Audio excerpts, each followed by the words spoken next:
যারা বুক চিতিয়ে লড়াই করে আমাদেরকে আজকের এই সংসদ গঠন করার সুযোগ তৈরি করে দিয়েছেন। তাদের মধ্যে যারা নির্যাতিত হয়ে দুনিয়া থেকে বিদায় নিয়েছেন, মহান রব্বুল আলমিনের দরবারে দোয়া করি আল্লাহ তাদের সকলকে শহীদ হিসাবে কবুল করুন। যারা আহত পঙ্গু হয়েছেন, আল্লাহ তাদেরকে সুস্থতার নিয়ামত দান করুন। আমরা সকলের প্রতি গভীর শ্রদ্ধাশীল, কৃতজ্ঞ, ঋণী। আজকের এই সংসদ গতানুগতিক কোনো সংসদ নয়, এটা 24-এর রক্তের উপর দাঁড়িয়ে থাকা একটি সংসদ। আজকে আপনি এই মহান সংসদের স্পিকার বা অভিভাবক নির্বাচিত হয়েছেন এবং আপনার সাথে ডেপুটি স্পিকার হিসেবে জনাব কায়সার কামাল সাহেব নির্বাচিত হয়েছেন। আমরা দুইজনকেই অভিনন্দন জানাই। মাননীয় স্পিকার, বাংলাদেশের স্বাধীনতার পরপর 55টি বৎসর আমরা অতিক্রম করে এসেছি। এই দেশের সংসদ এবং সংসদীয় রাজনীতি সত্যিকার অর্থে খুব কম সময়ে কার্যকর ছিল। অল্প যেটুকু সময় ছিল জনগণ তার সুবিধা পেয়েছে।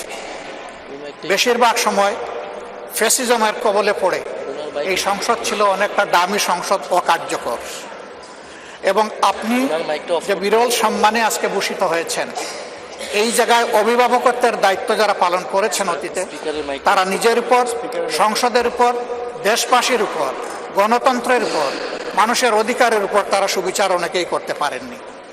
আমরা আশা করি আপনার এই অভিভাবকত্বের জায়গা থেকে, আপনি যদিও একটা দল থেকে নির্বাচিত হয়ে সংসদে এসেছেন, কিন্তু ইতিমধ্যেই আপনি ঘোষণা দিয়েছেন যে আপনি জাতীয়তাবাদী দলের স্থায়ী কমিটির সদস্য পদ থেকে পদত্যাগ করেছেন। এখন আপনি সকলের। আমরা মনে করি আপনার কাছে সরকারি দল এবং বিরোধী দল আলাদা কিছু হবে না। আপনার কাছে আমরা সুবিচার পাব। জাতির কল্যাণে যে কথাগুলো বলতে চাইব, সেই কথাগুলো বলার সুযোগ আপনার কাছ থেকে পাব। আপনার নেতৃত্বে এটি একটি গতিশীল সংসদ হবে, এটা আমরা আশা করতে চাই। আমরা আশা করতে চাই অতীতে যে মন্দ নজির সৃষ্টি হয়েছে বিভিন্ন সময়, এটি নতুন করে আর হবে না। আজকের এই সংসদে অনেক তরুণ সদস্য এখানে আজকে এসেছেন। আমিও বয়সে একটু বেশি হলেও আমিও তরুণ। আমার জীবনে এটা প্রথমে এই সংসদে ঢুকল, সুতরাং আমিও তরুণদের একজন। সেই তরুণরা যারা এখানে প্রাজ্ঞ আছেন, অতীতে যারা এই মহান সংসদের সদস্য বারবার নির্বাচিত হয়েছেন, তাদের কাছ থেকে আমরা ভালো কিছু শিখব।